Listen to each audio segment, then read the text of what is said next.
Well, Captain Jason just pulled a full-blown Bill Clinton. That's right. Captain Jason went on Watch What Happens Live and said, I did not have sex with that woman. Similar to Bill Clinton when he was talking about having sex. Captain Jason refuted the accusation that he made love to Heather Gay, and now it's up to Heather Gay to provide evidence that it happened. Now I'm joined by Amy to talk about this further. I knew it. You were right. You were right. I kept holding out hope that they had sex once or twice on that trip to Sydney. I was really, really hoping, but you said, Riley, tamp down your expectations. It probably didn't happen. So you were right. Yeah. We were saying this off mic, but he was very nice about it. At first he was like, what happens in Sydney stays in Sydney. And Andy was like, okay, but seriously. And he was like, yeah, no. Yeah, he said no. And did you even get a little whiff or sniff of the possibility that he was like, he didn't want to say that maybe kissing or making out or any kind of like even first or what do you consider second base? I don't know what you consider second base, but do you think any of that, anything happened or? He was a little cheeky about it. I feel like he left it open a little bit to give her plausible deniability. So it's just up to your imagination now. It's true. And then do you agree with me that it's up to Heather Gay now to sort of prove if whether or not it happened with evidence of photos or videos, right? Yeah, the receipts, proof timeline, etc. Right. All right. That's Heather's one of her catchphrases, right? She won't let us forget it.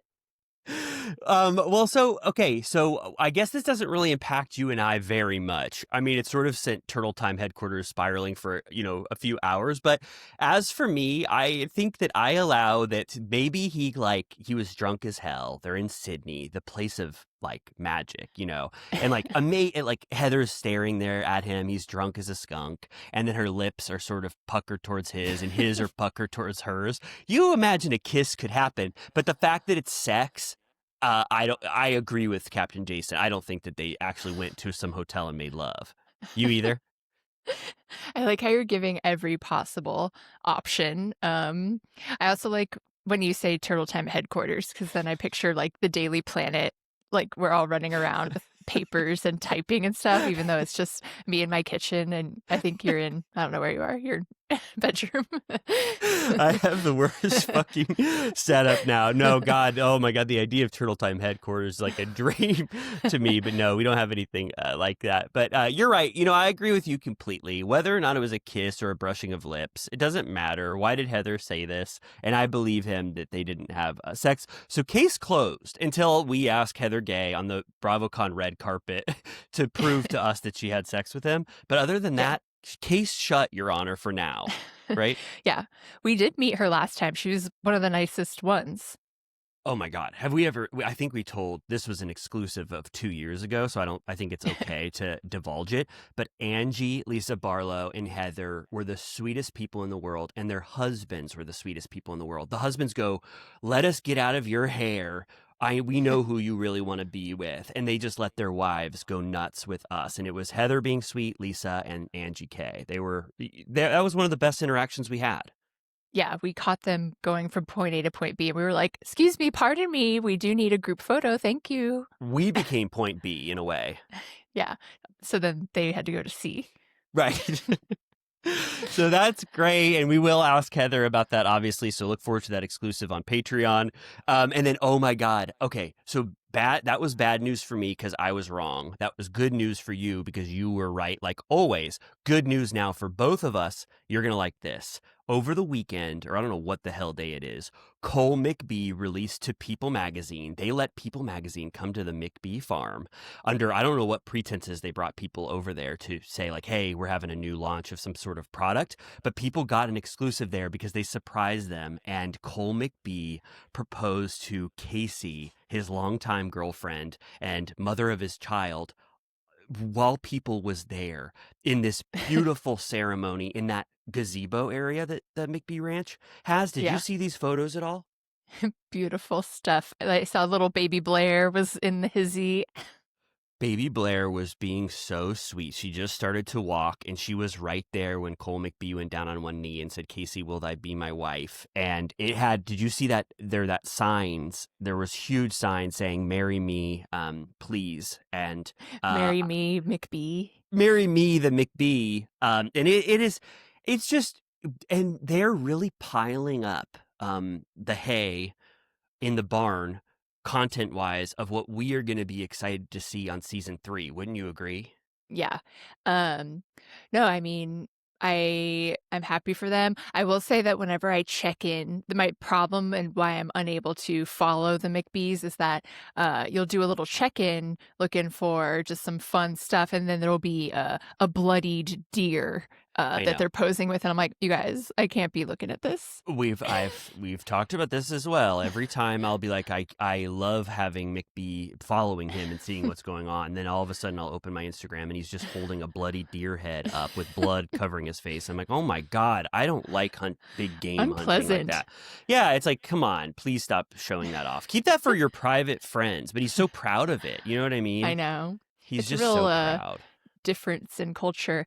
Also, not to keep bringing up soybeans, etc., but I just saw something where, so we already talked about they're fucked on the soybean front because China's not buying our soybeans, and then they're fucked on the beef front because the U.S. is subsidizing Venezuelan beef instead. And apparently the triple dipper is that Venezuela is also a huge competitor in the growing of soybeans, and China is buying their soybeans. Well, that's China for you. Wow. Well, all right. Well, not to get, I love talking about soybean yields and everything. And I'm sure that so sort of my point of season 3 content piling up like unused soybeans on a McBee farm, that is probably going to be tackled as well. They're going to be having to navigate this sort of political environment and be like, oh my God, what's going on with this beef and stuff like that. I know. So really I wonder if they'll interesting actually go there,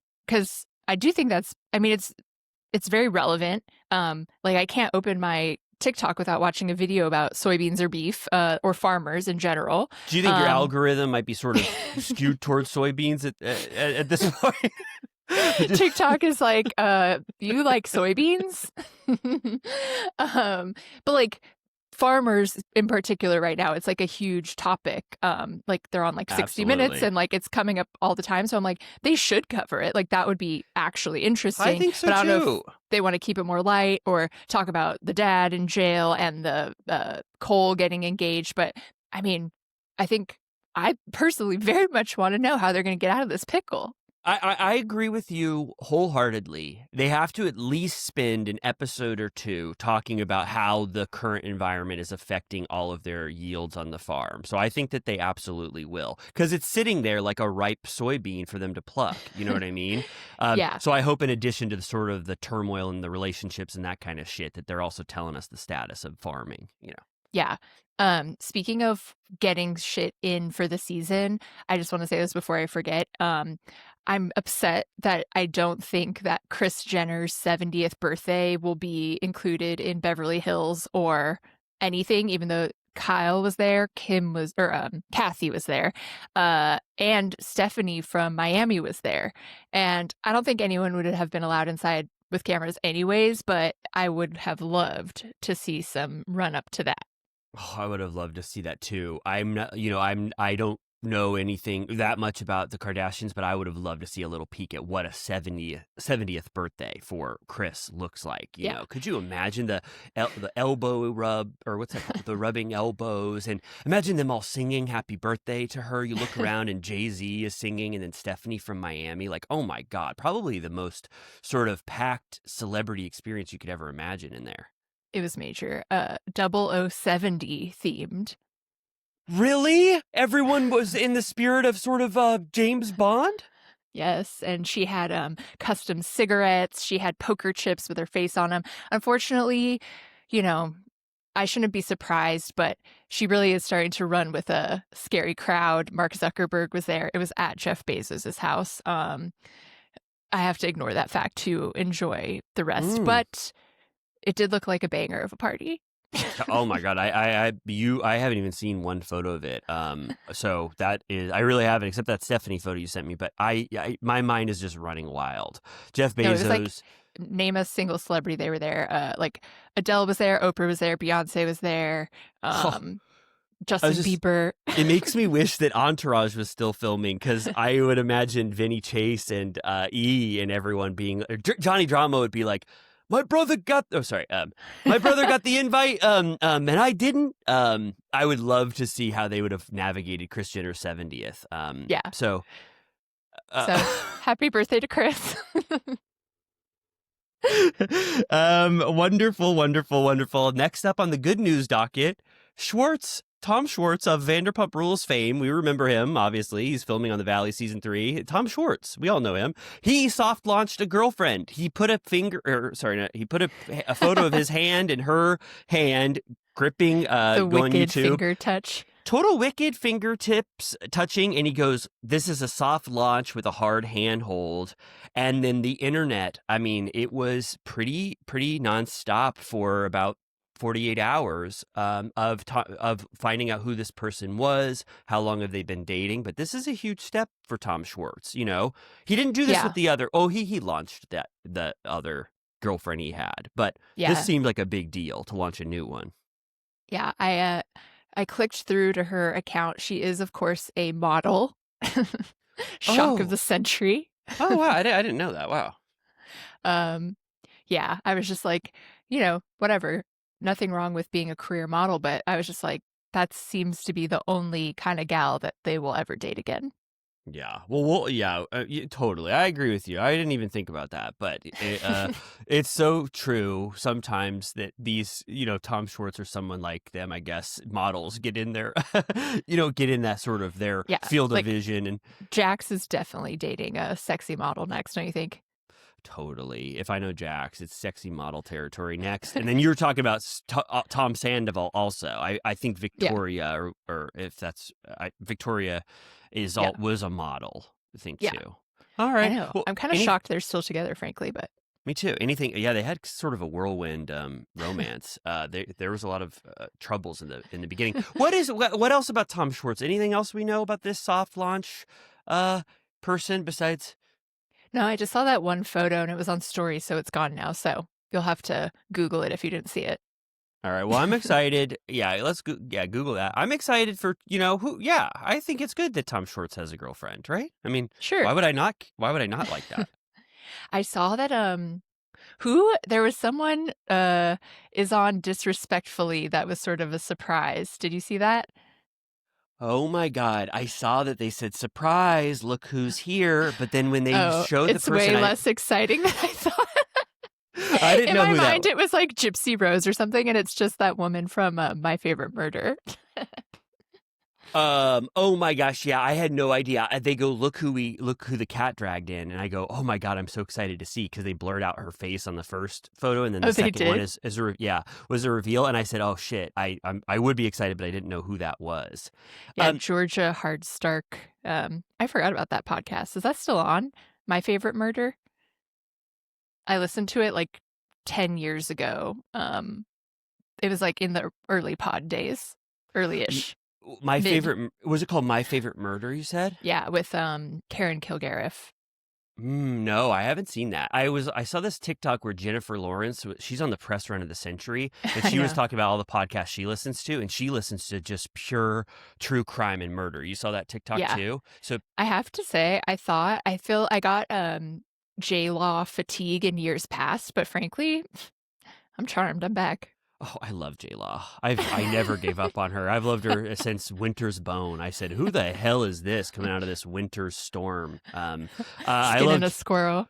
Yeah. Oh my God. I love I can't even think of any of her movies, but I really do. I've always thought she was cool. She sort of always is like, get a camera on me, I'm being silly. Like, I don't care about this shit. Like, remember when she met Jack Nicholson, and Jack Nicholson breathed in her ear, and he goes, hey.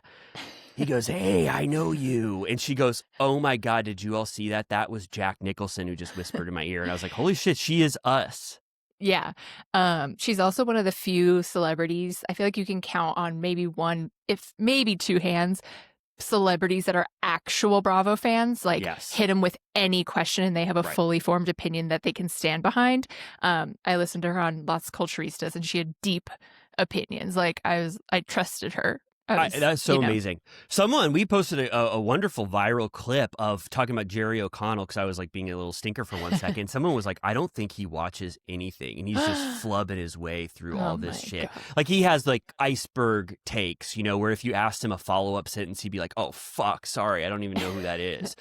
Which I think you're so right about this, like the Watch What Happens Live. Like everyone says they watch Bravo to get on there. Andy has called them out, but then you really know when someone has some like wild hot takes, you're like, oh my God, you're so deep in it. I know they were talking to her about Salt Lake, and she was up to date with like Muzzy, like she had seen up to the week, and she's on like an international press tour. I'm like, you're fitting it in still. Like even I would be like, I haven't had time, but she's like, she watched it like that week. Did she like Muzzy? No, they were all saying how like horrifying she was. And also really loved her and our Pat's lie detector. I was so charmed. I was like, millennials are back. That was so cool. Oh my God. I didn't know. I only saw the one clip where Robert Pattinson claims to be Gen Z, which I thought was kind of insane. I was like, he's nuts. He's 4 months younger than me, and I would never in a million years have just pretended that I was Gen Z for 1 second. Like she busted his ass. He was like, I'm Gen Z, I promise. It's like, why the hell do you want to be Gen Z? I thought you're like a cryptic, mysterious guy. You know what I mean? Yeah, I was smiling ear to ear watching that it's like 15 minutes, and I was just like, I love this. Oh my God, I gotta get a BuzzFeed era is back. Yeah, they were doing so much shit. Oh my God, and yeah, BuzzFeed. Well, I love that too. I want to go dig into those more, but I saw like the Begonia heads, those two people from Begonia, and they're doing like making spaghetti and meatballs and stuff. And I was like, what kind of press is going on now? Like I've never seen anything like this. Yeah. Well, last thing I want to say is that more in the pop culture realm, people have been clamoring to find out, since a new pope let out the white smoke and was inducted to be the newest pope after the one who passed away, unfortunately. People have been wondering what the top 4 films were for Letterboxd. Speaking of culture rotting, Your Holiness, what is your top 4? Yeah, they've been wondering, and he was awesome. He was on his big, the Vatican, and they were able to get an exclusive. He said just one press person is allowed to get this content, and it's amazing. He said his top 4 films. Do you care if I rattle off the first 2? Yes, that I remember. Safe choices. Yes. Okay. And these are two of my favorite films, so I felt very connected to Pope Leo. It's a Wonderful Life and Sound of Music. I go, holy shit, Pope Leo, you can't go wrong with those two. Like certified classics, you know, for the history books. And then tell me about these sort of, he did I know a favorite of yours, right, coming up next. Ordinary People, which rocks ass. I recommend it all the time. I saw it for the first time like last year. And I was like moved beyond by it. I think it's so beautiful. And it's also like about therapy. So he's like, woke Pope is back. He's like pro therapy. And then the last one, was it what was it called? Life is Beautiful, which has, I think, an Italian title. And Roberto Benigni. I've seen that one. I sort of was casually watching it, and you know, I was a little surprised that one made it, but I guess that the message is so powerful that you can't deny it. Triumph over tragedy. Yeah, and it really does fit in the vein of Sound of Music and not Sound of Music. Well, yeah, Sound of Music and World War II. Just sort of like, I guess, the human spirit triumphing over, evil or horrible things. Yeah. To me, that movie, I've seen it. But more importantly, I think we all recall when the actor walked over the seats when he won his Oscar. Do you remember that? Oh my God, of course. Everyone was like, he was the heir to Chaplin for a second, Roberto Benigni. So I remember he kind of made a big deal of like walking over Danny DeVito's head and Susan Sarandon's head, and it was really fun. He was so happy. If I remember, he said yippee and he started clicking his heels. We need Oscar moments like that again. Yeah. Unfortunately, we're stuck with those Adrian Brody horrible fucking Oscar moments where he takes 30 minutes to get through the worst speech you've ever heard. But then Pope Leo also, you found this this amazing list that they tried to scrub from the internet of all of his favorite Christmas films, and it's very much he loves almost all of them. I mean, like yeah, he just like select all. Shop Around the Corner. There's 3 Christmas carols on there. He loves every version of that. He loves A Muppet Christmas Carol, which you and I both absolutely love. I was a little worried when I saw Christmas with the Cranks there. I tried to put that on for like 20 minutes for my parents because I need new Christmas movies. And I go, oh my God, this fucking sucks. I can't believe Yeah, nobody likes that movie. What is he thinking? Yeah, so I didn't know about that one, but he likes Fred Claus. I don't remember. That I think is flop territory too. I could be wrong. I think he kind of went a little. That's classic. Yeah, he went a little, he went a little overboard. Too many choices there. I think if he kept it to his top 10, we'd be stunned. And narrow it down. I wish I didn't watch the video, the video I saw was just him saying exactly his top 4 favorites. But I wish that he did the whole thing where he's walking the red carpet. He stops and he's like, oh, Letterboxd. And he's like, oh, I wasn't ready. Like, should I do like an artsy pick or like the movies that I watch like all the time? I wanted that same fake behavior of not getting pretending like you weren't ready for it too. But unfortunately, it was filmed very sort of like very statically right in front of his face, and he didn't allow any sort of filler words before or after. It was straight to the point. But I'm proud. It's a Wonderful Life and Sound of Music, like, and you love Ordinary People. Like, goddamn, three for 4, and people love Life is Beautiful too. So I'm not gonna give him too much shit for that. Right. So wonderful. Yeah. So happy for him. Love that. He seems cool across the board from what I could tell.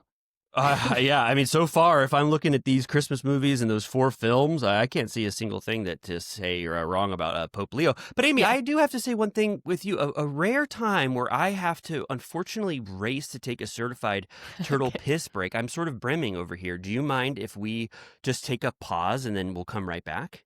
Put it on pause. Okay. We're back. Hello. I still can just not get over those Pope picks. I mean, I'm still thinking about it. I hope everybody was thinking about it through those. If we do an ad break there, I hope everybody was thinking about those Pope Leo picks. Yes, me too. I'll never stop thinking about them. Me neither. Yes. Oh, so yes, I'm sorry. I'm still thinking about them. I can't stop. Life is Beautiful. Ordinary People, but Christmas with the Cranks. Christmas with the Cranks, but I got it. That would be so wild if he had thrown a curveball and had been like, I got 3 heavy hitters, and then I'm going to say Christmas with the Cranks, and he just completely blows it. But he did a very respectable. Like Crash 2005.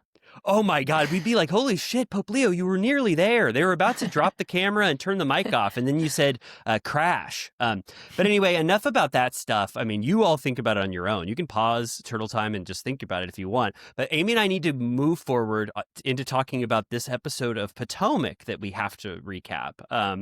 It was called Suns Out, Buns Out, and they're still in Nevis. Yes, they are. It's the 3rd day of the trip, the final day of the trip already. How are you going to remember the Nevis era? Probably what we'll talk about is the party that is slut themed. Yeah, that's going to be a big thing that's going to be dominant in my mind when I'm thinking back on Nevis. Hamilton House, and then Slut Day, or what's it called? It was Slut Night, right? Yeah, I love just being like, we're having a themed party. The theme is slut. Yeah, it's kind of like giving brat. Yeah, it was giving brat. Instead, yeah. I don't normally say that word a lot. I'm only saying it just because this is what the night was called. Giselle's words, not ours. Yeah, so they had a slut night, and they have all these names of like what they are in terms of their, maybe I should stop saying it. Their sort of sexy identity, and it was like astronaut for Ashley Darby. Oh my God, Stacy's was basically Timo's like dream, I think, because he's German. She was in full like, what's that called? Oktoberfest-esque. Sexy, yeah, like a dirndl. What's a total dirndl? But wait, I have to remember. What is a dirndl again? This is what she was wearing. Oh! I'm so sorry. I've never. But it wasn't even slutty. Like, it wasn't even the Leg Avenue version of a dirndl. It was like a regular one. I'm like, I know they make slutified ones that you can get at Spirit Halloween. Totally. Some, some didn't want to go to the full, I guess, extent of being as slutty as possible. But I did think it was fun of Stacey. Like she always upholds to her like her fun persona that I love, and she even lets a little. I guess Ashley calls it a little bit of a. Can I say this? A freaky nature when she makes Jazzy bend over and she whips her butt. And Ashley goes, "Oh my God!" Like they all felt a little bit of a thrill that Stacey was getting into it. Yeah, she spoke a little German. It was fun. She made a good joke about she was like, "I'm gonna spank you the German way," and she's like, I think she said something like very hard and accurately.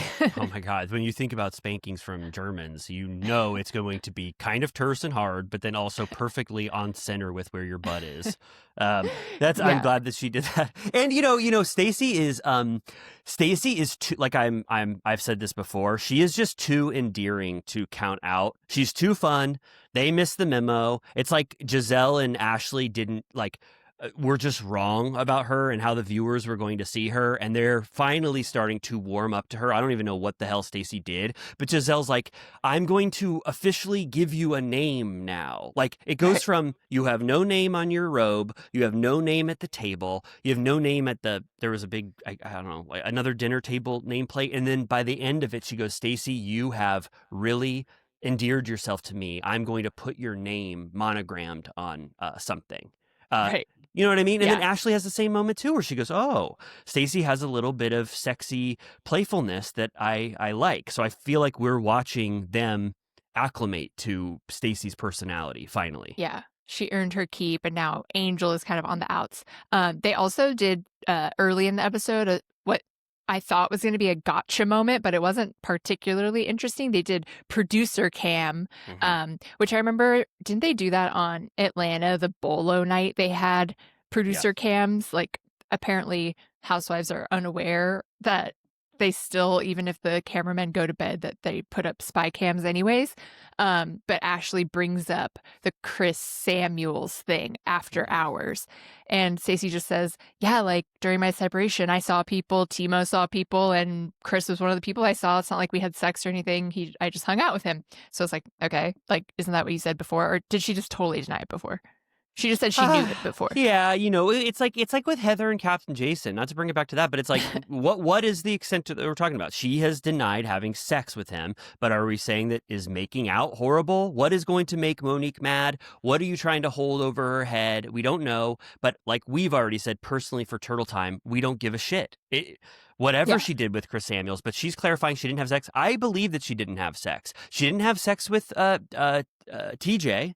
Right? She never had sex with him. I do think that she was sort of always hoping Timo would come back into the picture, and she was flirting, but she knew that there was an extent to the amount of romantic relationship she wanted to have while her husband and her were in this rocky place. So I believe, Stacey's only lied about that cannabis line so far. So I believe her about this Chris Samuels sex thing. And then we got to say that they also do the 30-minute break. They also do a fourth wall break where cameras and audio went down. Later in the episode, they start playing the Stranger Things theme song. I don't know if you noticed that. And they try to tell us that Angel and Jazzy had an off-screen moment where Jazzy was telling Angel that, guess what? People are DMing me, getting into my DMs to warn me about shit that you've done. But what Jazzy did was actually very respectful, because she counted on production not being aware of this moment and let Angel have to address it herself, which I kind of really admired how much everyone else on the cast appreciated. They go, "Jazzy handled this perfectly." Like, Angel, this couldn't have been better for you. She did this with the cameras off, and they admire the way Jazzy did it, and it still affects Angel by the end of this episode. She can't even deal still with the fact that even off camera, some like possible bad shit is being brought to light about her. You know what I mean? Like even in the most respectful way possible. Right. It turns out to be about that some other wag Mhm. in the community. She had a history of people spreading misinformation about her to her, then, like, I think before she was married, like, trying to, like, sabotage her relationship. So she's sensitive to people spreading misinformation. And then it turns out that someone reached out to Jazzy with misinformation about Angel, and that's what she told her. And then on the off-camera moment, she calls this person a snaggletooth, stringy-haired, hot piece of trash. And I was very scared for a moment that it was about one of these Oh girls. And yeah, I was me like, I too. don't want to deal with that. Yeah, I was like, oh my God, is Angel speaking that way about someone else? But it's kind of a salacious rumor. She denies it. The rumor was that she stole $30,000 from the bank account of Bobby at some point, and that also she was hiding condoms in different places so that Bobby couldn't find them when he wanted to have sex or something. And she goes, "Those are horrible rumors. Don't believe it." But she's so upset that it gets brought up on camera that she's almost, I was like, is Angel gonna quit over Yeah. this? And it made me, my overall sort of opinion of this was that Angel, so far, the Facetune thing, which we're sort of aligned, where it was like, it was mean spirited, but I don't think Giselle had the most like horrible intentions when she brought that up. But I'm just saying, like, for the most part, this is like a 3 out of 10 in Yeah. terms of what a new cast member is going to have to deal with. And even Jazzy sort of gave you that in a very respectful way. And it seemed like she was like on the verge of quitting. And I was like, I don't think I've seen a cast member like give up so quickly. And you Right. know what I mean? Like, I was almost like, oh no, like, please don't quit over this. Like, I wish I could have been there to be like, they've done so much worse. Like, Right. this is not that horrible. I'm very sorry, but I feel like she's just very uncomfortable with this, with being filmed and being with this cast, that everything is sort of heightened in this environment, and she's taking everything a little too hard. Did you feel the same way about Angel a Yeah, little bit? well, it was confusing because at first it seemed like she was joking, where when they were all spanking Jazzy Yeah. and doing all the sexy stuff, when it was her turn, she handcuffed her and she was like, "Your crime is having a big mouth." And then Jazzy makes a joke about like a sexy thing, like, "That's why I snagged a husband, because I have a big mouth." And then they're all like, "Wait, like, what do you mean?" Mhm. And then she's like running her mouth about like stuff that people are telling her, and everyone's like, "Wait, but she didn't even like talk about it on camera. Like, that's good. What are you mad about?" So I feel like I can't tell. I think she actually is um sensitive, but also Mhm. it felt like her trying to spin a plot that like didn't really work. Also earlier in the day, Jazzy got really pissed off at Tia for something stupid too, and I feel like Mhm. they're just kind of misfiring on what is a worthwhile topic. She Big tries to, big jazzy misfire there that you're talking yeah, about. she's like, "Tia, 14 days before my wedding, you said that a man was hitting on me at dinner." And they show the man, and it's like the funny dude who owns a restaurant. And they're all like, he's literally like, sorry, but like toothless. Like, we were all like joking around with this guy. He was not like a threat to your marriage. It was like a fucking joke. It was like the just a classic joke. It doesn't get more sort of just a classic joke than saying Mr. Sunshine was hitting on you. And Jazzy took it to a 9 out of 10, screaming at the table. And you could Like tell waving a everyone fork was in like, her face. yeah, and everyone was just like, that was too much, Jazzy. You know, she was trying to create a moment there that kind of flopped, as well as Angel's moment calling Jazzy big mouth. Also, there was a moment where just to get back to, I guess, Angel and Jazzy, they were all asking Angel, like, how do you feel about this, Angel, that this is happening right now? And Angel goes, I don't know how to feel. And I was like, whoa, I so rarely hear people on camera like not knowing how to feel about something, because this show is so about your initial reaction and what you're actually feeling. Like, we don't want people to wait around and stew. And that already happened with Angel. Angel heard the Yeah. face tuning thing, and she was kind of content by the end of the night. And then she went to Kay, and Kay was like, you need to make a bigger deal of this. And then the next morning she made a bigger deal of it. It's like, Angel, you have to have the reaction ready. Are you pissed? Are you upset? We need to know now. We don't want you to think about it and have to imagine that maybe you're just debating whether or not you're going to make this a bigger conflict for the show. You know what I mean? Right. Yeah. So, yeah, TBD, but I feel like she's going to be the new punching bag because everyone is kind of agreeing that she's too sensitive. Wendy expressed that sentiment right at the end. She goes, "We're trying with you, Angel. You know, we've gave you the benefit of the doubt, but everything is making you storm off. Like, you keep calling Bobby, you're going to bed early, you're talking about how tired you are. At one point, Ashley was like, I think Angel needs to relax, but not too much. She kind of does relax a lot. So I think that they're just a little confused about what to do with Angel, and it's really coming across, for the viewer as well. For sure. So more to come on all those dynamics. But as always, it's enjoyable. Recommend it as casual viewing. Next week, we get more on Stacey's cannabis line. We get Pride, which includes Ashley's alter ego. And then we get Monique coming back into the fold. So finally I don't really care about that, but we'll see what they do with it. Yeah, it's kind of I will look at it with my eyes, but I'm not necessarily, I don't want any more Stacey, takedown stuff. So I'm not excited at all about them trying to make Monique pissed about her flirting with Chris after their divorce. Like, I don't know what to say. She has no connection to Monique. So I will say, I think on top of Andy saying that Stacey's a shining star, my algorithm has been overtaken by Stacey QVC clips, and I got one today of her in a mobility scooter. And she's hyping it up. She's like, look at this. This is beautiful. I love this. And I was like, I could watch these for eternity. Please send it to me. I need a new dose of those. I've loved every single one I watch. I just love how passionate and how long-winded she can be about these products. It is such a funny combination, especially with Stacey's just upbeat nature. It's so she was perfect for a QVC host. The one with the long diamond drop earring. She's like, it's giving sparkle. It's giving length.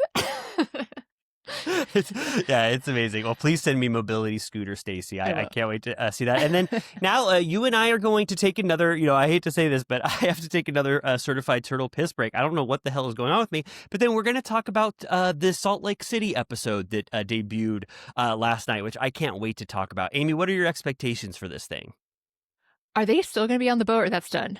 I think they're going to stay on the boat and then maybe pop off the boat by the very end of it. We've spent a lot of time on the boat. I know that I saw a little bit of a clip where I think Meredith is about to cut the head off the unicorn that says Jared Osborne's quotes, and they're going to throw it into the sea to be kind of like remember when Wilson from in Castaway. Do you remember how horrible that was when Tom Hanks sad. lost? Yeah, that part is excruciating.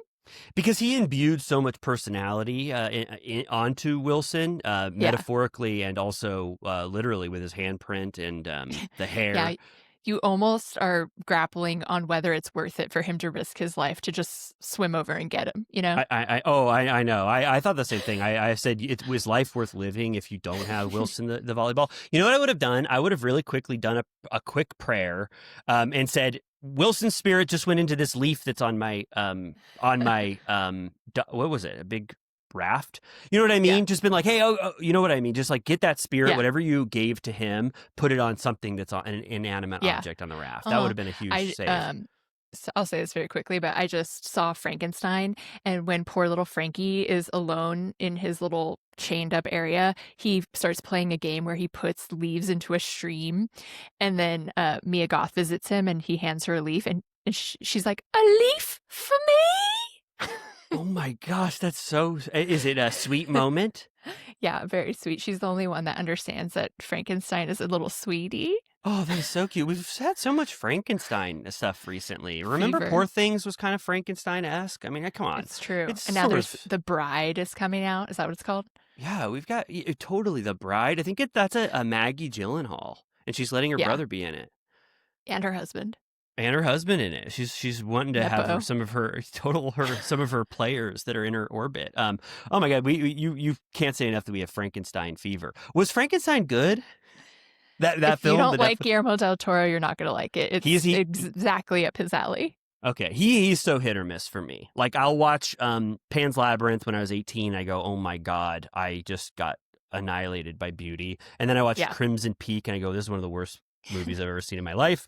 It had, unfortunately, that thing where I know that they did everything practically, like Wicked.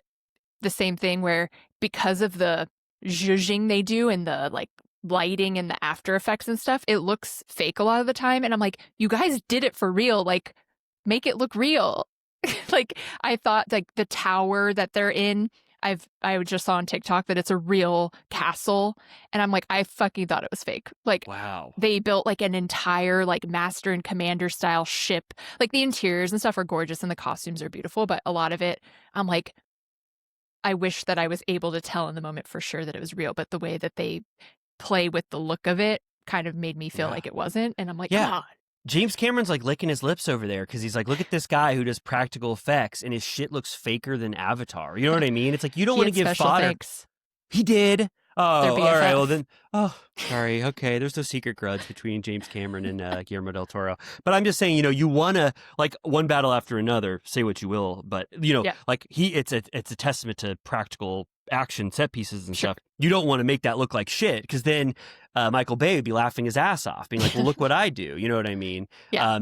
Did you see? Not to talk more, but did you see that Nightmare Alley? Bradley Yeah. Cooper. I like it. Me too. I kind of liked it. geek. I like I realize carnies. I'm always so scared of them or whatever. But Yeah. I like this carny folk tale from geek to hero back to geek. I was like, you never see this sort of You can't hero's escape journey. being the geek. Total carny. That's your fate, you know. Carny lore. I was like, hi, this I like is that movie. interesting. Me too. Yeah. So Yeah. that's kind of like, good job, Guillermo del Toro. Frankenstein, I hate, I saw it in theaters because I like to try and do that, but it is currently on Netflix, so you could just watch it at home if, you're on the fence. All right. Well, wonderful. Well, that's, I'm glad we kind of discussed Frankenstein for a second. Let's do what I had to do 5 minutes ago and take a certified turtle piss break, and we'll be right back. Bye. What a wonderful 2-minute break.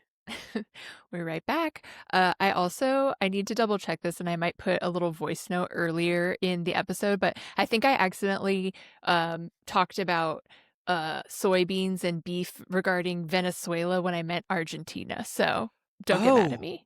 Venezuela is a different can of worms.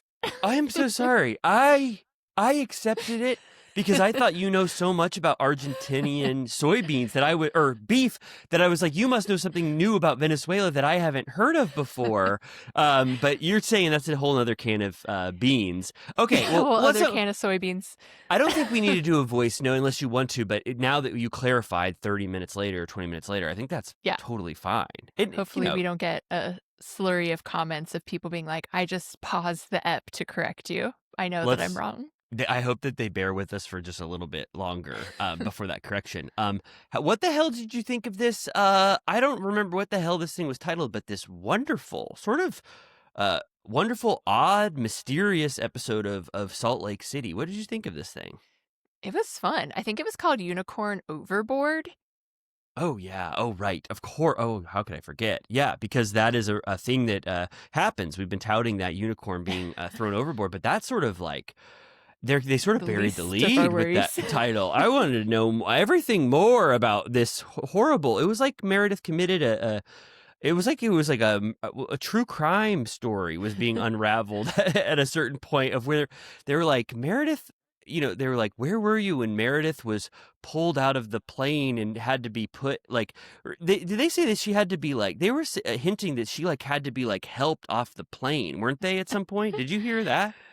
Well, they kept being like, people, both Bronwyn and Meredith were saying that if the rumors are true, or if she truly was as bad as they say, that she would have been hogtied on the plane, or an air marshal would have had to be involved. Absolutely. I know that too, but I really felt like someone alluded to the fact that like they were like, Lisa, where were you? And Meredith like had to be like pulled off the plane. What I love about this is I've never seen Rashomon.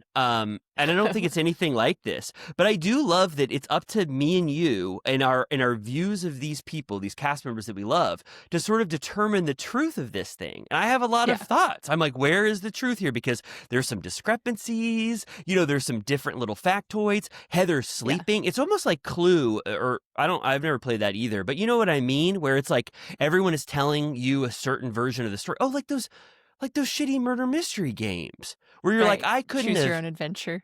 Or when they're like, I couldn't have killed the sheriff. I was actually in his basement, during when the gunshot happened, and then it's revealed that the person, you know what I'm talking about. Yeah, enough people seem to corroborate that I am leaning believe, because even Meredith seems a little she's like, I was upset. And I'm like, okay, so it's true. Oh, I believe. I love when they were talking about like that Meredith might not remember how long this was happening, in her seat. Yeah. And she's like, it was only 15 minutes. And Mary's like, oh my God, I'm so scared for you, Meredith. I'm trying to come from a wonderful place, but I'm scared that you don't remember how long this was. But before we get to that, we have to deal with, some other hardships for Brittany beforehand.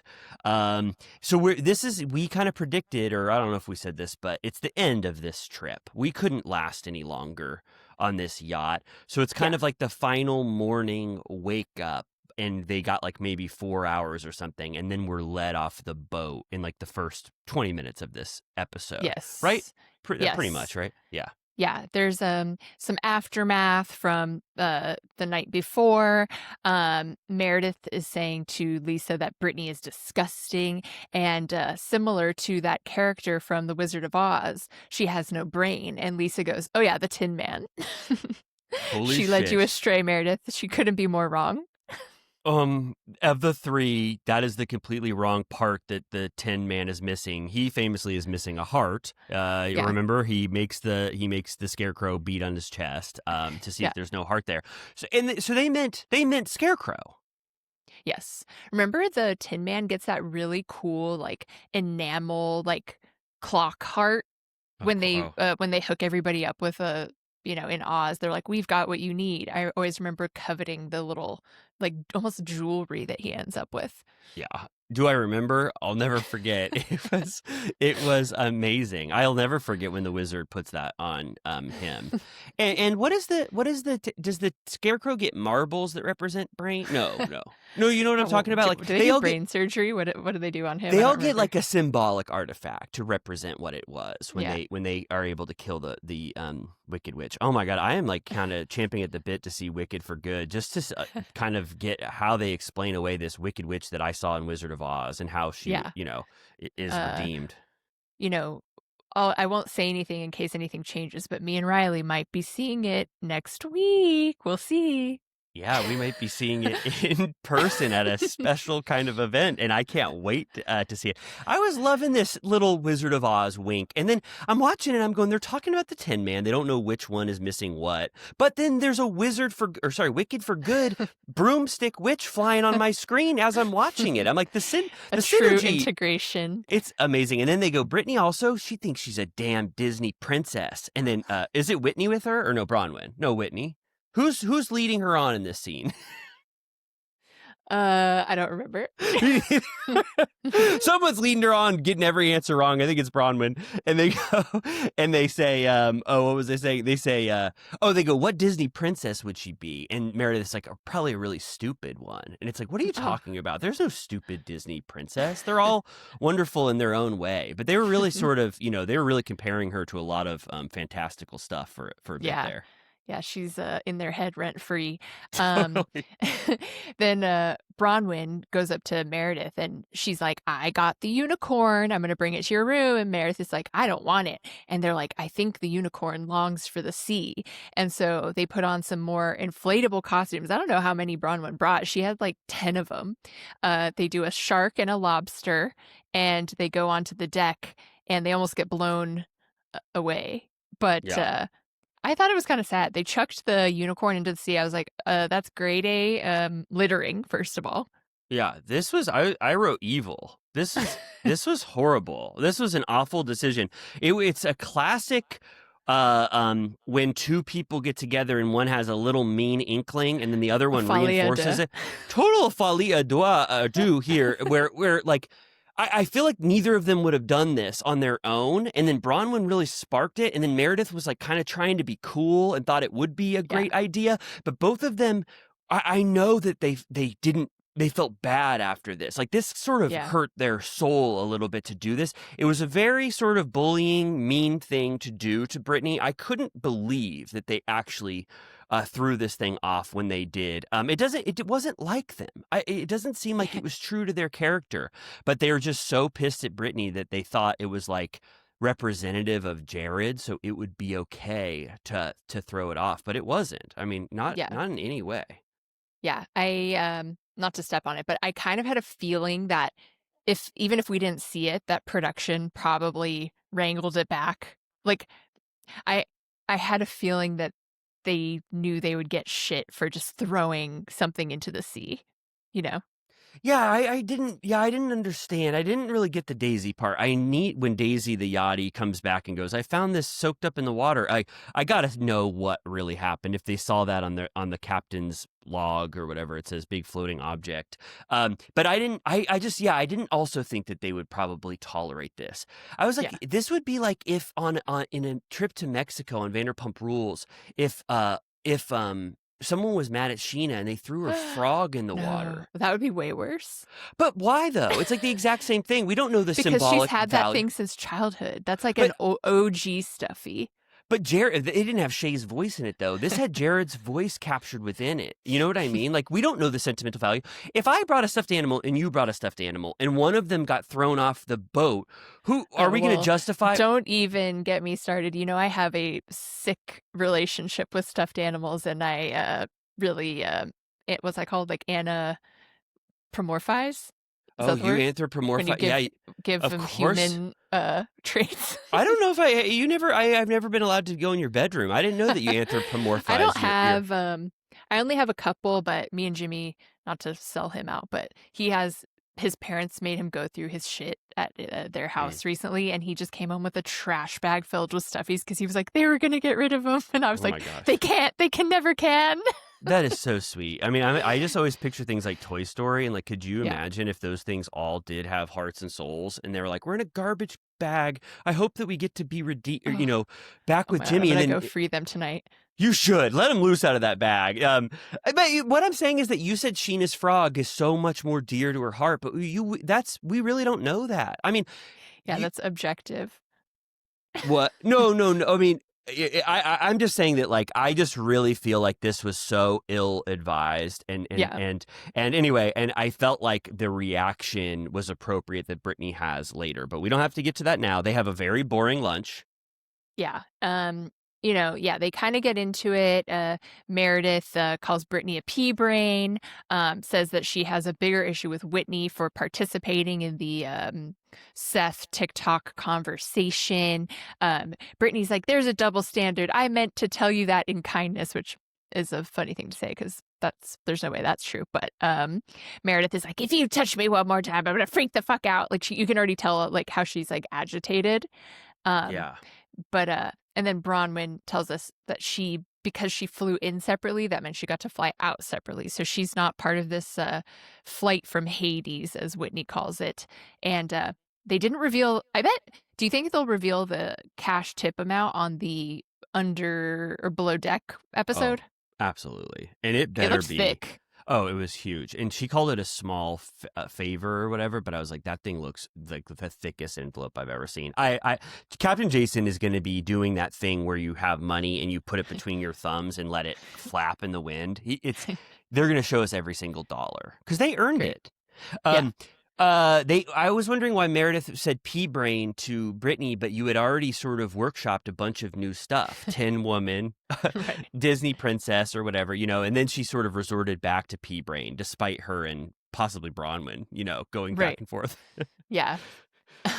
Okay, so they give their tip. Then Daisy's like, hold on, I have one last thing. She brings out the wet unicorn. And Brittany's like, who threw it over? I don't get it. Who did it?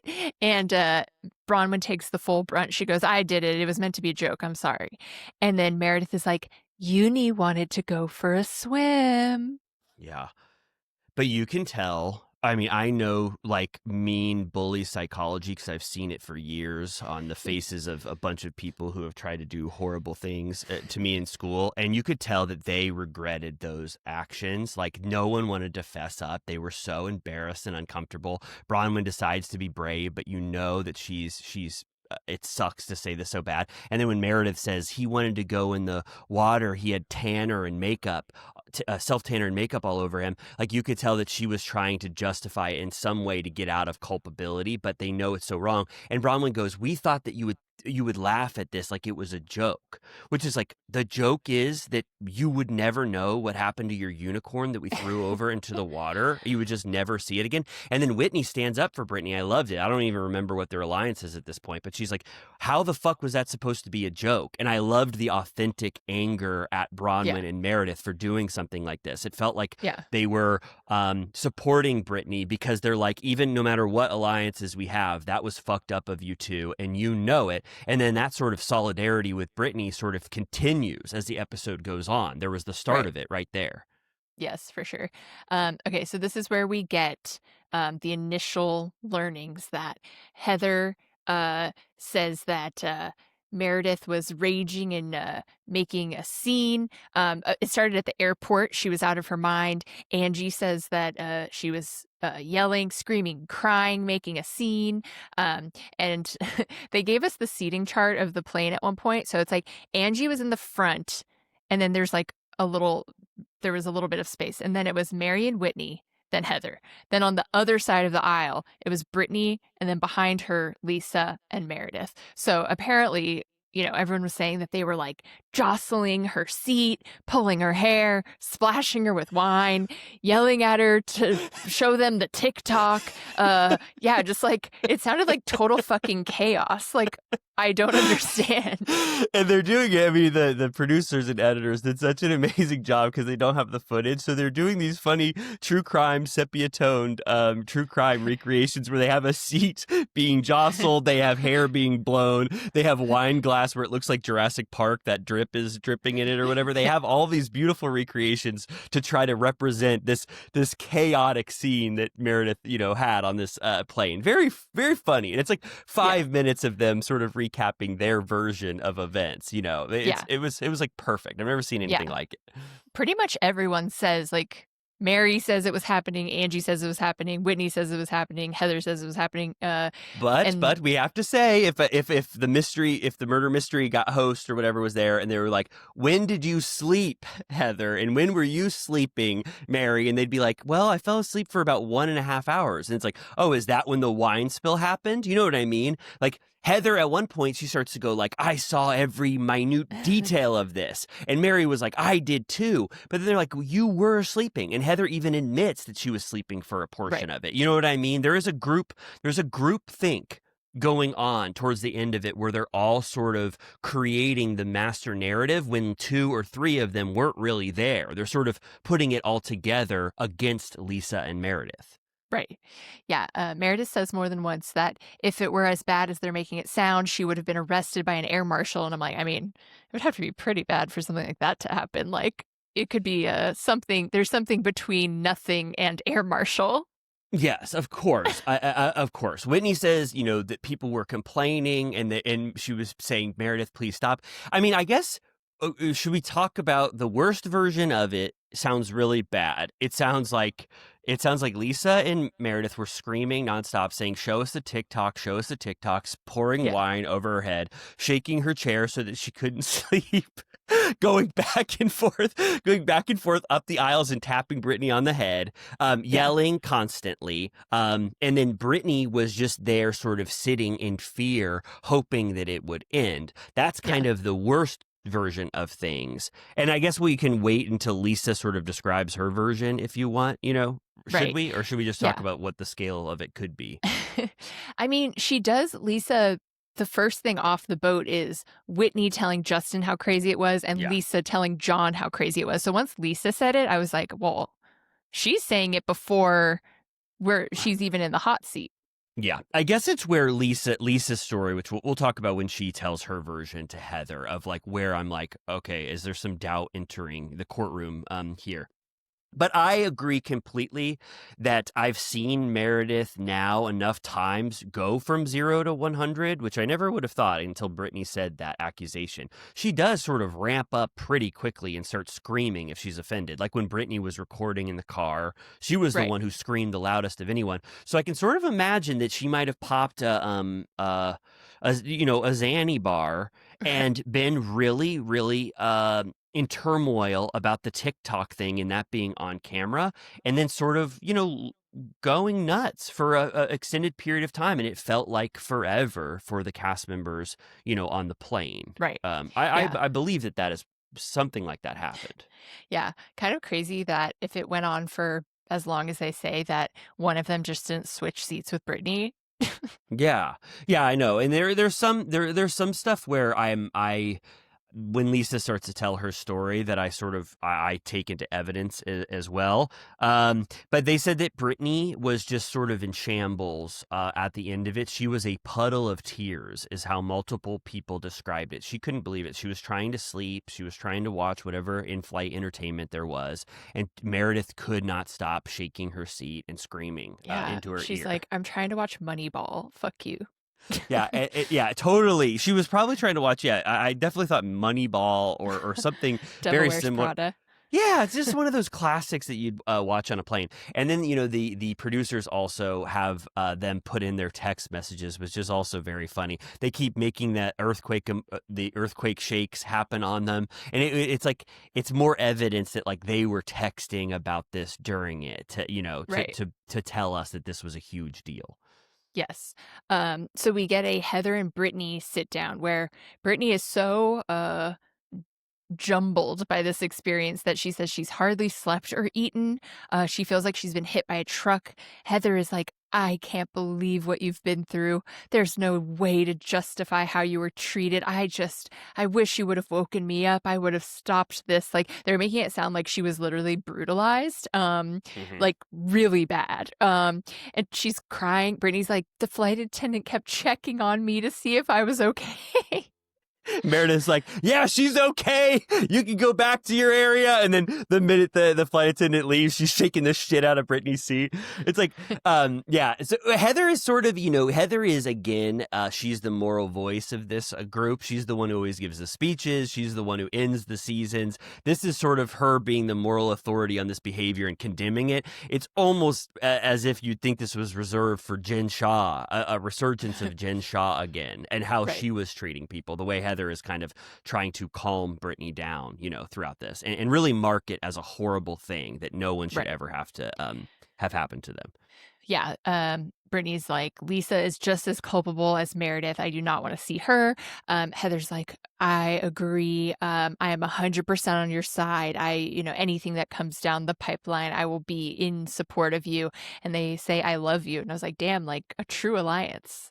Yeah, it was like forged through fire here. Heather was just like, whatever, like, Brittany, I will be with you forever. Like, you are now my ally. There was a heartfelt thing that Brittany said. She goes, I always used to say that I'm an unsinkable rubber ducky, but I feel really broken right now, which is right. That's what sort of makes Heather want to say that, I love you, because she normally Right. calls herself an unsinkable. Did you think she was going to say unsinkable Molly Brown?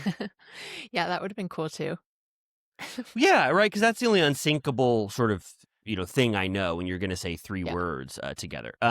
Yeah, but that was heartfelt and sweet, and I think this also, though, kind of plays into Heather's overall theory of the season as well, which is she really I don't know how much of this is purposeful, but it's perfectly aligned with Heather's sort of aggrievement at Lisa, throughout this season as well. It really fits in nicely with what she's been saying about Lisa for the last 3 Right. episodes. Yes. Okay, so we will detour away from the airplane topic to go to this new juicy scene that I didn't see coming. This episode was it deserved to be extended, I think, because there was so much shit. Bronwyn and Whitney get lunch, and they start by talking about the plane, and Bronwyn wasn't on the plane, so she was like, "Tell me what you know." Mary said Meredith freaked out, went ham on Brittany, tormented her, nudged her chair, etc., like we already talked about, and that Whitney's like, Meredith was completely unhinged. I don't know if it was fueled by drinking or sleeping pills, which we already said that, very possible. And this is where Bronwyn says, there's no way it was that crazy without anyone on the flight getting cell phone footage or without her getting zip tied to her seat. Which, I mean, if it was as nuts, although it seemed like they had the entire first class possibly. But you know what though? Like I agree. I mean, I agree. Like they texted each other, possibly saying, "This is so crazy. I can't believe this." But like, if Brittany, it's very Brittany could have rung the thing and said, "I'm so sorry, but this person behind me is shaking the shit out of my chair and Right. pouring wine on me throughout the flight. I know her, yes, but I don't want this anymore." Like, and if it was so chaotic, which they're really painting it like it's one of the most chaotic things they've ever witnessed, Right. I do think there has to be more evidence than just texting and the four principals sort of telling the story, two of which were asleep. So I liked Bronwyn for sort of, trying to pick apart that a little bit right Right. here. Yeah, because on the seating chart, unless they were sitting next to strangers, Angie and Heather were alone. So I think there were some options there. If I was behind them, I would say I can't stand anything bad on a plane. If someone even starts clapping for no reason, I'm like, oh my God, why the hell did that person just clap? You know what I mean? Like anything odd or weird. So if I saw 2 rows ahead, somebody shaking the shit out of the person in front of them seat, I would call the flight attendant and say, I can't stand this kind of weird stuff happening. You know? Right. Okay. So our transition here is Bronwyn goes, I think both Meredith and Todd need a lesson on flight etiquette. And Whitney's like, what do you mean? And she goes, just as I'm landing from this trip, Todd's on a flight to New York, and I'm reading Twitter left and right. People are saying that he was looking at lingerie photos of women on his phone, which they made it sound like it was within a text message. So like sexting ? But the way that it was phrased was a little confusing. Very confusing. I thought for a second that he had just Googled lingerie women and he was just going through the top 20 or so Google results, which is not that bad. Like maybe he was shopping for lingerie for Bronwyn. For a second, when she said Todd needs to learn etiquette on a plane, did you think for a second that he had been air-marshaled? Yeah, I know. I was like, what did he do? Oh my God. And I also we remember these little stories that went viral, and I don't remember this. So I was like, wow, like this is a surprise. Yeah, I know. It's so funny. I said, where the hell was Turtle Time? Because where were we when this was reported to the world? Why did we miss? I would have loved the story. I would have loved a story about Todd looking at lingerie women on a flight and getting completely busted. I want to tell you. Oh, go ahead. Go ahead. Oh, I was gonna say, my one flight story that is was kind of odd was that when me and my sister were traveling when we were young, we sat next to this guy, because he had a seat and we were together and we were flying unaccompanied. And this guy went to the bathroom and he went to the bathroom for like a half an hour and we didn't know what the hell was going on. And then when we landed, immediately there were cops waiting for him and he got arrested right as we landed. They go, everyone stay seated, and we were like, what? I was like, do you think it was something he did aboard? I have no clue. We'll never know. I didn't know at that point. I was just like, wow, that guy that took a really long time in the bathroom, notably 45 minutes or something, was just arrested. The guy that was sitting with us. Oh my God. Yeah, it was kind of shocking. So that's the closest I've ever come to like an air marshal. But there were no air marshals. This is before 9/11. One time I sat next to a man who he was like big and strong, but he was dressed in plain clothes. He seemed like he knew the flight attendants and stuff. Like he was very friendly, and I was like, maybe he's like a traveling pilot or something. But he had no book. He never watched the TV. Wow. And I was like, was he an air marshal? Like, they're not allowed to be distracted. They have to be like akimbo the whole time because it must have been New York to LA or something. That's like my most common flight I've taken either way. And he never read or looked at a phone or looked at a movie or anything. Oh my God, that is my worst nightmare, but I'm so glad that air marshal was doing it, just staring straight ahead the entire flight. I think that's probably the case. I think I heard that there's like an air marshal. I always hear stupid stats, but like I heard that there's like an air marshal like on almost every flight now. I know. Is that true? I don't know. Do we hear the same? Especially not right now. Oh, right. Oh, my God. I didn't even think of that. Well, I think you quite possibly sat next to an air marshal. Yeah, because when I got off at the same time as him, he like waved to the like gate agent. I was like, why does he know everybody? Yeah, you're probably right. I was like, I want to be an air marshal, but then I was like, wait, no, I don't. That's your worst nightmare. But yeah, I do love the idea of Todd typing in like vintage Victoria's Secret catalog. Sexy women in lingerie or something. But I think the way Bronwyn took it was she knows what this could have been. She got to the bottom of this, obviously, because she goes, they knew his seat, they knew his flight. So Bronwyn knows the truth, and she has declared this bad on Todd. You know what I mean? Like, even though the details don't make sense. Todd said he had an excuse when the tweet came out, and she goes, you were looking at lingerie photos. He goes, why don't you ask your damn friends? They like to dabble in this kind of shit. And it's like, wow, he was trying to like blame it on the cast members of Salt Lake City for a second. Yeah. He's like, classic housewives gossip. I'm going to start saying that about everything. I'm going to be like, the rumors, the nastiness. Yeah. And then what did this lead to? Was Bronwyn saying? This was the craziest part. Yeah, Bronwyn wants that they need an agreement, possibly, right? Yeah. Todd and Bronwyn. Yeah. So first she says, she goes, I believe this, which Whitney is kind of surprised. She's like, wow, you're not even going to say like that's bullshit. And she goes, no, I made him stay in a hotel, like fully feuding. And then she goes, she's like, it's kind of confusing. What both of them say is a little bit confusing. They're a little dodgy about it, but she's basically saying that she would be open to if he wanted to be with someone else, or if they together wanted to be with someone else, that she would be interested. And she goes to Whitney, she's like, she was basically saying you're like the youngest, most open, like least Mormon woman in this group who might understand. And of course, Whitney's like, you know it. Like, I've had this conversation so many times. Like, I know exactly what you're talking about. And she goes, I don't want to be done with Todd. I want to evolve with him. But she says they don't currently have an arrangement. But she would prefer that if she found out that he was up to shit, that she would be like, yeah, I know, like, I allow it. I'm the one who sent him that woman in the first place. And I'm like, yeah, that would be cool, but like, that's not the situation you're in. So like, what was he doing? That's very true.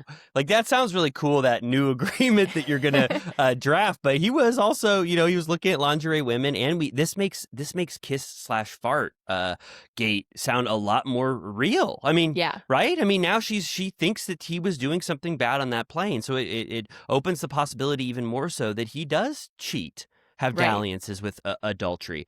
But yeah, I agree with you. They both sort of had the same, they both want the same thing potentially in their marriage. The idea that they can sort of possibly have sex with other people as long as there are like agreed upon rules that they really adhere to. And if they don't adhere to those, they're out on their ass.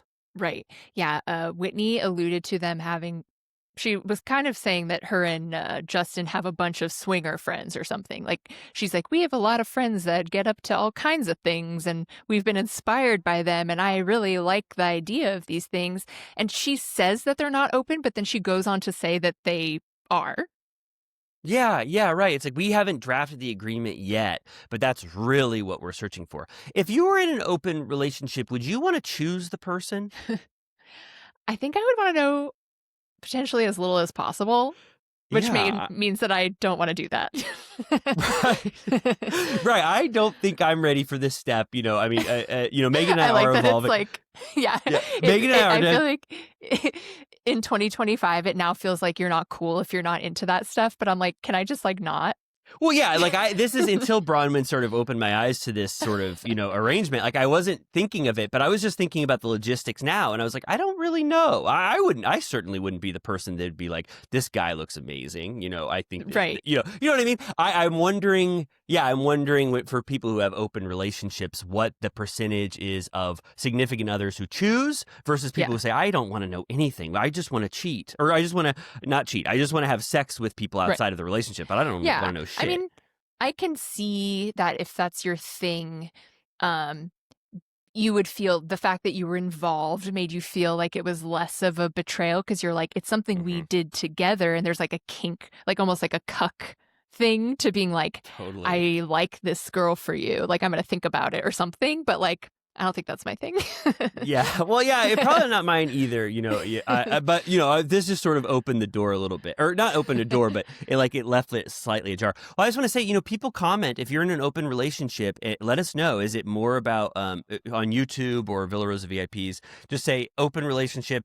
choose the partner versus don't want to know Tell a me thing about it. nothing. Yeah, please. I just had multiple thoughts. I watched the first 2 episodes of that HBO show I Love LA. Oh yeah.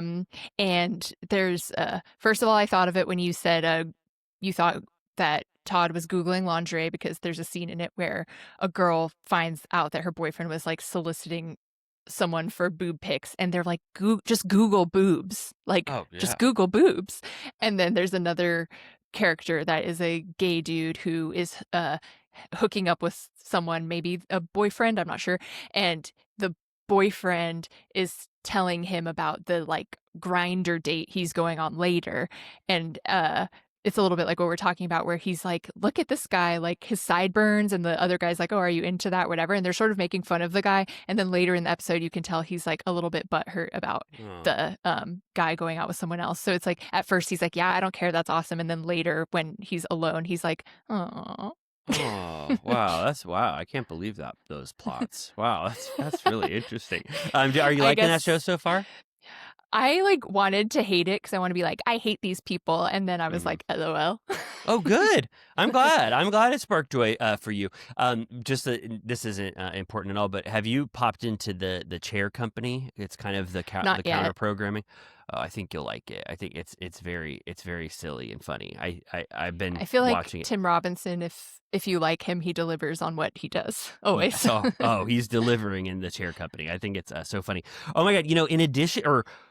In addition to these scenes of unicorn throwing, open relationships, I still have to give credit to this Angie and her daughter scene about this divide in their dynamic of what it means to be Greek and represent Greece and your heritage, and how much Angie wants this for her daughter. I found this a very, very interesting scene.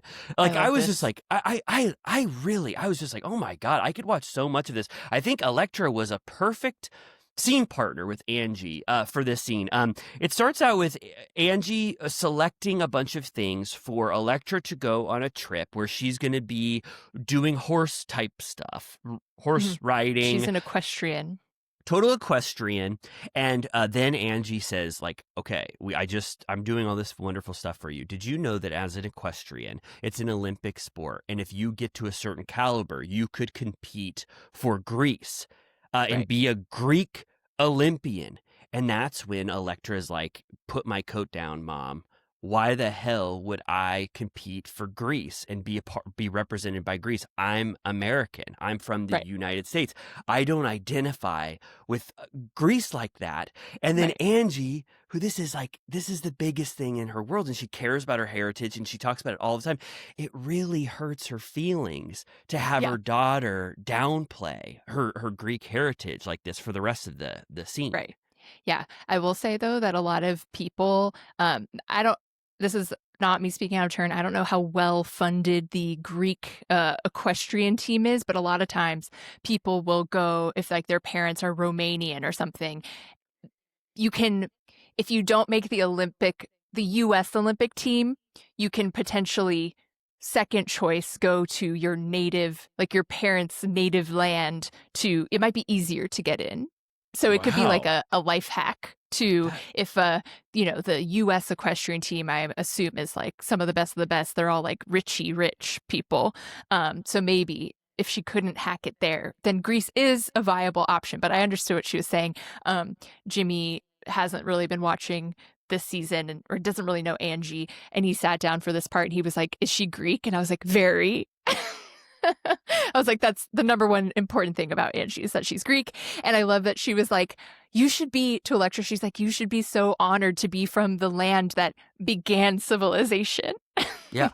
No, totally. And and then Elektra kind of twists the knife a little bit more.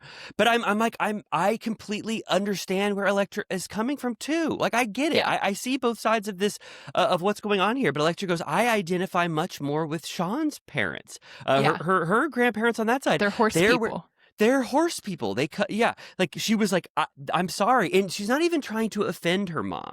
It's not about purposefully trying to rebel.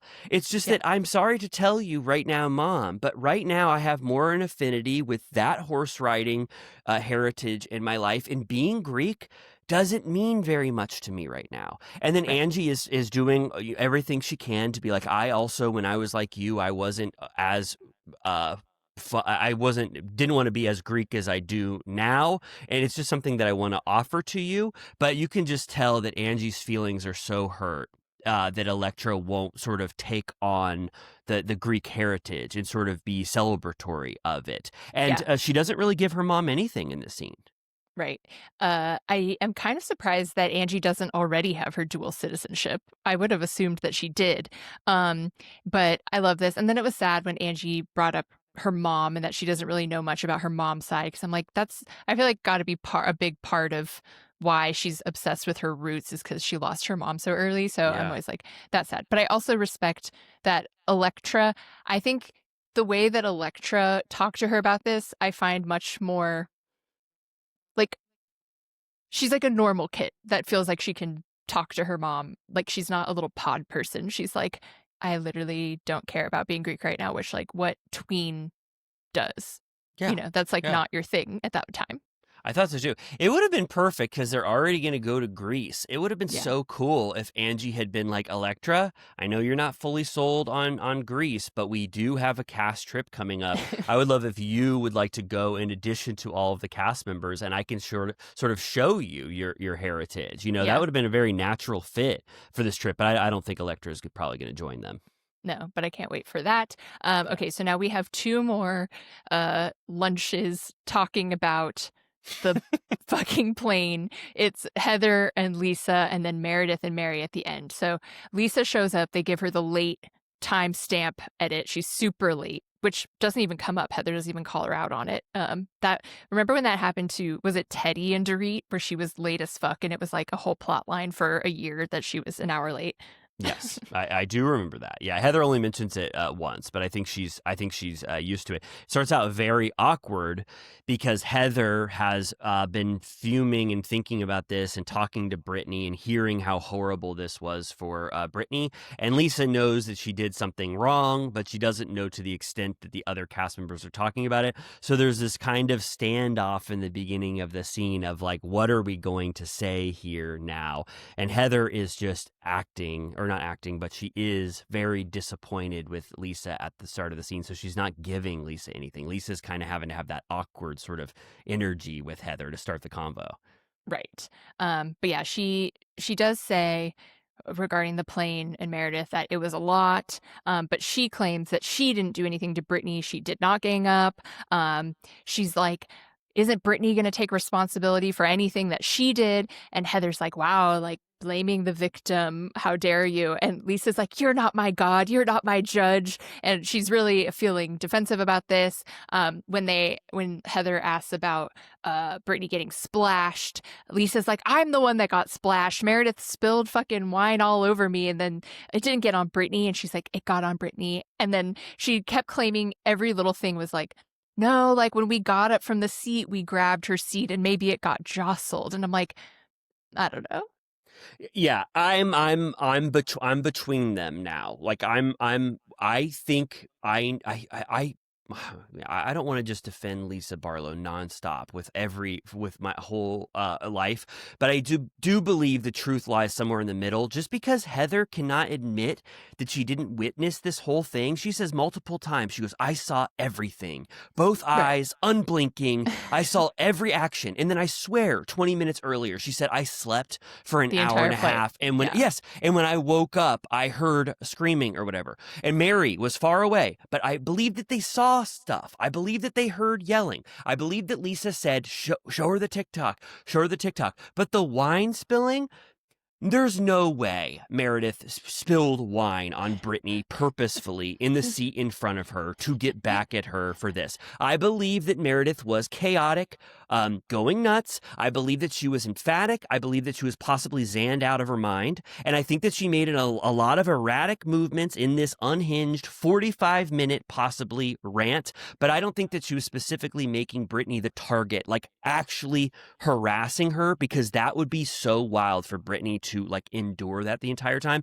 But I believe that obviously Lisa wanted to put all the blame on Meredith, even though she should be accountable for adding to Brittany's misery by saying, send the TikTok, you fucked up. I believe that Lisa was doing that to Brittany. I do believe that Lisa was doing that. Right. In her confessional, Lisa goes, she can't believe what everyone is saying versus her reality. She goes, am I in Willy Wonka's like land? Isn't Oompa Loompa gonna come out? It was amazing. It's Willy Cuckoo Wonka's Town. total Cuckoo Town. She goes, can I at least get a bar of Willy Wonka's chocolate while I'm here? And I was like, oh my God, that is awesome. I mean, we got Willy Wonka reference, Wizard of Oz reference, and Disney Princesses reference all in one episode. I was kind of loving that. Yeah. Who says it's cockadoodle time or it's wackadoodle time? Is that Lisa Rinna? I think so. She said that like once for like 4 seconds, and that's one of her main catchphrases, and I don't remember it at all. Was it her? Yeah, wackadoodle time. I don't remember. Oh my God. Lisa Rinna. Does she have any? It's wackadoodle time. Yeah. And then, this is Lisa again. Then now Heather and Lisa have gone back to the dynamic that they started with, which is Lisa thinks Heather is making Lisa the target of all of the ire of the entire cast, and that she is to blame, like the source of all dirt, which Heather accused her of. So that's what Lisa is pushing back against. And I really do think the truth lies somewhere in the middle here. Right. Okay, so the final conversation about this on this episode is Meredith and Mary. Mary seems a little like freaked out by Meredith. She's like, last time I saw you, you were not happy. And Meredith is like, what do you think happened? Because I think everyone thinks more happened than actually did. And Mary's like, I don't think I was there. And Meredith is like, I was upset. I vented to a friend. And she assumed that Brittany couldn't hear anything over her headphones. And Meredith says it was 15 minutes max. Mary disagrees. And Meredith is like, well, I slept for an hour and I watched 2 movies, so that doesn't leave that much time otherwise. So that's her piece of evidence there. Yeah, but Meredith is a little sheepish at the start of this scene. She's got this painted-on smile, but I know that she's waiting and bracing for Mary to have this talk with her. I think Meredith deep down knows that she had an unhinged moment. The fact that an air marshal wasn't called, like you said, is not the best evidence in your case. There is a degree of, a 4 or 5 out of 10 that is still unruly and odd before it gets to being zip tied to your chair. So Meredith knows she did something wrong, but she wants to now poke holes in Mary's story by saying, Mary, you were so far away, you could have never heard that, and also you fell asleep watching a movie. And Mary goes, I heard what you were saying. It was more than 15 minutes, and also I should have never been able to hear you across an aisle on a plane, a loud plane. And so the fact that Mary even heard Meredith talking loud is a point against Meredith. That's a loud thing that Meredith was doing over there. Yeah. They also claimed, I think all agreed, that it started all the way at the airport. So she was raving for hours. And they claim that Mary said that Whitney was on the plane saying, you've got to be quiet, people are complaining. And Meredith is like, no one complained. And she's like, an air marshal would be there to arrest me. This is a big nothing sandwich. And Mary's like, well, I think you should talk to Brittany because this is just all too much. And she said that she'll think about it. Yeah.